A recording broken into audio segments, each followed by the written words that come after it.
तो देखो यार, अगर हम फेसबुक एड्स चलाते हैं तो हमारा सिंपल सा गोल रहता है कि हम उससे अपनी सेल्स या फिर लीड्स लेकर आ सकें। And most of the time आजकल 50-100 सेल लाना कोई बहुत बड़ी बात नहीं रह गई है। आपको टेक्निकलिटी नहीं आती या फिर आप टारगेटिंग भी बहुत बेसिक सी करते हो तो इतना तो अचीव कर ही लोगे। लेकिन सबसे ज़्यादा डिफिकल्टी तब होती है जब हमें हमारे एड स्केल करने पड़े और उससे सेल्स इंक्रीज करनी पड़े, क्योंकि बहुत सारे ऐसे लोग हैं जो इसी फेज में फंस जाते हैं और इससे निकलना बहुत ज़्यादा डिफिकल्ट हो जाता है। तो आज इस वीडियो में हम सीखने वाले हैं कि हम अपने फेसबुक एड स्केल कैसे करेंगे और क्या चीजें आपको ध्यान में रखने की जरूरत है। लेकिन इस वीडियो को आप एंड तक जरूर देखना, क्योंकि एक भी पॉइंटर मिस करोगे ना तो नुकसान आप ही का होने वाला है। अब हम बात करते हैं हमारे नंबर 1 स्ट्रैटेजी की, जो बहुत समय से चलती आ रही है, विच इज अपना जो बेस्ट परफॉर्मिंग एड होता है ना उसका बजट धीरे धीरे इंक्रीज करना। अब आप मार्केट में किसी से भी पूछोगे ना तो सब कहेंगे कि आप 20% इंक्रीमेंट 4-5 दिन में अपने बेस्ट परफॉर्मिंग एड का करते रहो। इसको ना मैं एक बहुत छोटे से एग्जाम्पल के साथ समझाती हूँ आपको। सपोज करो मेरे पास ना एक बहुत अच्छा ऐड है जो मुझे अच्छी सेल्स ला कर दे रहा है। अब मैं क्या करूंगी, फॉर एग्जाम्पल अगर मेरा 1000 रुपये उस ऐड का बजट था तो 4-5 दिन बाद में उसे 1200 रुपये कर दूंगी, फिर उसके बाद में उसे 1440 रुपये कर दूंगी और धीरे धीरे करके उसमें 20% इंक्रीमेंट करती रहूंगी। अब ये काम क्यों करता है? सपोज करो अगर मेरा 1000 रुपये का बजट था और मैंने उसे अचानक से 6000 रुपये पर डे कर दिया तो फेसबुक को उसमें सेटल होने में भी टाइम लगता है और उसके बहुत चांसेस बढ़ जाते हैं कि आपका जो ऐड है ना वो लर्निंग फेज में वापस चला जाएगा। अब ये लर्निंग फेज क्या होता है, इसके पीछे क्या टेक्निकलिटी होती है, इस पर मैं एक डिटेल्ड वीडियो ऑलरेडी बना चुकी हूँ, तो उसकी लिंक आपको डिस्क्रिप्शन में मिल जाएगी, आप वो भी चेकआउट कर लेना। अब बात करते हैं हमारी नंबर 2 स्ट्रैटेजी की, which is duplicating your add creatives. पिछले 15 to 20 डेज में आपका जो सबसे अच्छा एड परफॉर्म कर रहा है और आपको सेल्स लाकर दे रहा है ना, उसकी आप डुप्लीकेट कॉपी क्रिएट करो। इससे मैं आपको एक बहुत छोटे से एग्जाम्पल के साथ समझाती हूँ। सपोज करो मेरे पास एक एड सेट है जो बहुत अच्छा परफॉर्म कर रहा है, मुझे पता है कि उसमें टारगेटिंग बहुत अच्छी है, इसके अलावा एड कॉपी, एड क्रिएटिव सब कुछ उसमें बेस्ट है, मतलब वो मेरा विनिंग एड सेट है। मैं उसका डुप्लीकेट क्रिएट करूंगी और फिर डुप्लीकेट एड सेट को हाई बजट पर टेस्ट आउट करूंगी।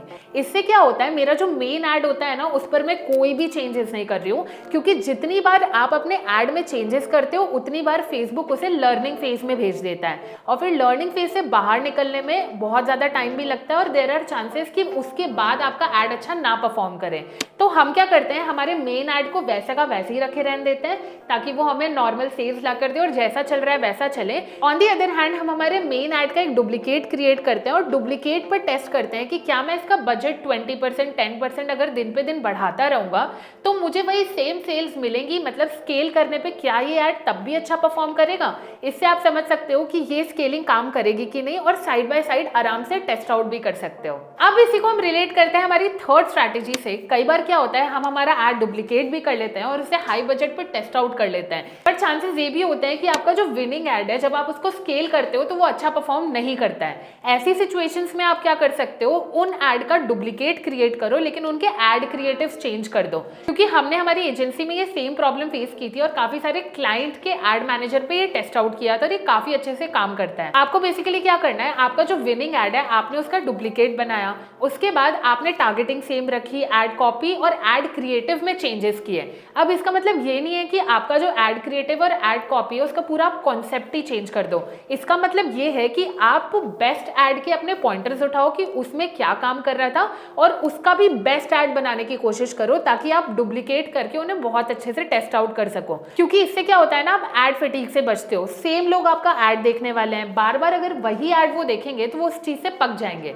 तो आप ऐड क्रिएटिव्स बदल सकते हो और उसके बाद अपने टारगेट ऑडियंस को शोकेस कर सकते हो। इससे क्या होता है, आपके कन्वर्जन के चांसेस तो इंक्रीज होते ही होते हैं, बट साथ ही साथ आप बहुत सारे ऐड क्रिएटिव्स एक साथ टेस्ट आउट करते हो और उसके बाद स्केल करने में काफी ज्यादा आसानी हो जाती है। क्योंकि एक चीज ना आपको समझने की बहुत ज्यादा जरूरत है, Facebook ads is not just about technicality, और ये मैंने अपनी बहुत वीडियोस में कहा है, जितना ज्यादा आप क्रिएटिव रहते हो, जितना क्रिएटिवली अपने लोगों को अपना एड शोकेस करते हो, आपके कन्वर्जन के चांसेस एंड इवन स्केलिंग में और अच्छे रिजल्ट्स पाना काफी ज्यादा आसान हो जाता है। अब हम बात करते हैं हमारी फोर्थ स्ट्रैटेजी की, जिसे हम मार्केटिंग की लैंग्वेज में हॉरिजॉन्टल स्केलिंग कहते हैं। अब हो सकता है आपके पास एक बहुत अच्छा विनिंग ऐड हो जिसमें आप एक ग्रुप ऑफ पीपल को टारगेट कर रहे हो और उन्हें अपना ऐड दिखा रहे हो, बट क्या होगा, एक टाइम ऐसा आएगा जहां पर सारे लोगों को वो ऐड बार बार दिख चुका होगा और वो ऑडियंस जो होती है ना वो धीरे धीरे सैचुरेट होने लगती है। ऐसी सिचुएशन में क्या होता है, आपके जो ऐड का कॉस्ट होता है ना वो बढ़ता जाता है और आप आपकी जो सेल्स होती है वो काफी ज्यादा डिक्रीज होती जाती है। इस सिचुएशन से बचने के लिए बेस्ट वे पॉसिबल ये है कि आप साइड बाय साइड अलग अलग ग्रुप ऑफ लोगों को ढूंढो जिनको आप अपना एड शोकेस कर सकते हो। इसका मतलब ये है कि आप अपने एड में इंटरेस्ट, डेमोग्राफी, एज, इन सारी चीजों के साथ प्ले अराउंड करो और देखो कि कौन सी टारगेटिंग मेरे लिए सबसे ज्यादा अच्छी वर्क कर रही है। क्योंकि क्या होता है, फॉर एग्जाम्पल आपका जो विनिंग एड है वो काफी अच्छा चल रहा है, 4 महीने बाद वो सैचुरेट हो गया, उसके बाद जब आप एक नई ऑडियंस ढूंढने जाओगे ना तो आपको काफी ज्यादा टाइम लगेगा एक विनिंग एड वापस ढूंढने में। तो विनिंग एड के साथ साथ आप ना अलग अलग ग्रुप ऑफ पीपल को टेस्ट आउट करते रहो, देखते रहो कि आपको कौन अच्छे रिजल्ट्स लाकर दे रहा है। क्योंकि जब एक एड सैचुरेट होगा तो आप बहुत इजीली अपना दूसरा एड स्केल कर पाओगे। क्योंकि फेसबुक एड्स ना ऐसे ही काम करता है, आपका एक विनिंग एड आपको लाइफ टाइम के लिए सेल्स लाकर बिल्कुल भी नहीं देगा, ये बात आप बहुत श्योर हो जाओ। आपको हर 3 से 4 महीने में नया ग्रुप ऑफ पीपल ढूंढना पड़ेगा जो आपके एड में इंटरेस्टेड हो सकता है और फिर उसे धीरे धीरे स्केल करना पड़ेगा। अब इसी चीज से रिलेट करते हैं हमारी नंबर 5 स्ट्रैटेजी को।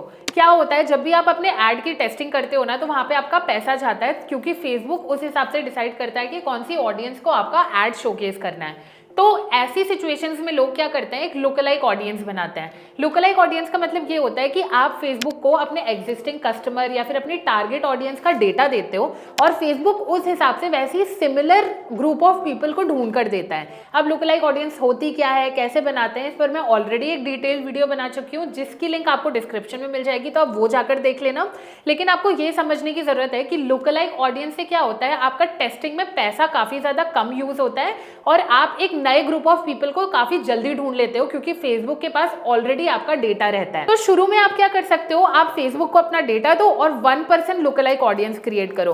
1% लुकलाइक ऑडियंस का मतलब ये होता है कि फेसबुक सबसे ज्यादा रिलेटेबल लोग जो आपके एड को देखना पसंद करेंगे उनको टारगेट करता है। अब बात करते हैं हमारी नेक्स्ट स्ट्रैटेजी की। आई नो सबको इसके बारे में पता होगा लेकिन फिर भी सुन लो, विच इज रीटारगेटिंग। रीटारगेटिंग का मतलब ये होता है कि आपने किसी को एड दिखाया, उसने हो सकता है आपका कोई प्रोडक्ट ऐड कर लिया कार्ट में, आपका प्रोडक्ट पेज विजिट किया, या आपने कोई वीडियो ऐड लॉन्च किया तो उस पर कुछ ना कुछ इंगेजमेंट शोकेस की, लाइक किया, कमेंट किया, शेयर किया, तो आप उन लोगों को रीटारगेट करो क्योंकि आपको ये बहुत अच्छे से पता है कि वो आपके पोटेंशियल कस्टमर्स हैं और आपके प्रोडक्ट में इंटरेस्टेड हैं। तो आप उन्हें जब रीटारगेट करते हो ना तो वहां भी आपके कन्वर्जन्स के चांसेस इंक्रीज हो जाते हैं। अब रीटारगेट करते वक्त आपको एक चीज ध्यान में रखने की जरूरत है कि आपका जो मेन एड है उसका 1/10 या फिर 2/10 बजट आप रीटारगेटिंग कैंपेन्स में लगाओ।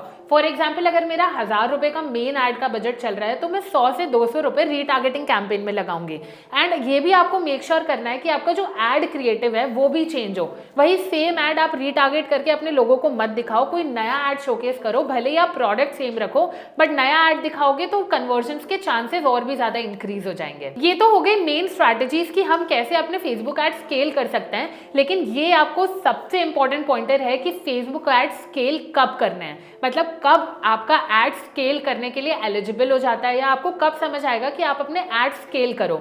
इसके लिए ना एक बहुत सिंपल सा फॉर्मूला है। आप कभी भी कोई भी एड लॉन्च करते हो ना तो उसे एटलीस्ट 8 से 10 दिन का टाइम दो, क्योंकि कई बार क्या होता है, फॉर एग्जाम्पल मेरा आज मैंने एक एड लॉन्च किया, कल उसने मुझे 2 सेल ला कर दी और मैंने उसका अचानक से बजट बढ़ा दिया। तो इसका मतलब ये नहीं है कि मेरा वो वाला जो पर्टिकुलर एड है वो अच्छा परफॉर्म कर रहा है। आपको उसको 8 से 10 दिन का टाइम देना है। आपको देखना है कि क्या मेरा ये वाला एड जो सेट है ये लंबे समय के लिए मुझे कॉन्सिस्टेंटली सेल्स लाकर दे रहा है। अगर आपको लगता है कि हाँ ये काफी लंबे समय तक रेगुलरली मुझे सेल्स दे रहा है तब आप उसे स्केल करो। जबरदस्ती कोई भी एड आपको 1-2 सेल लाके दे रहा है तो उसे स्केल करने की कोई भी नेसेसिटी नहीं है, क्योंकि वहां आपका पैसा बर्न हो जाएगा। अगर आप इस वीडियो को अभी तक देख रहे हो ना तो आई एम 100% श्योर कि आप अपने बिजनेस को लेकर काफी ज्यादा सीरियस हो या फिर फेसबुक एड सीखना चाहते हो।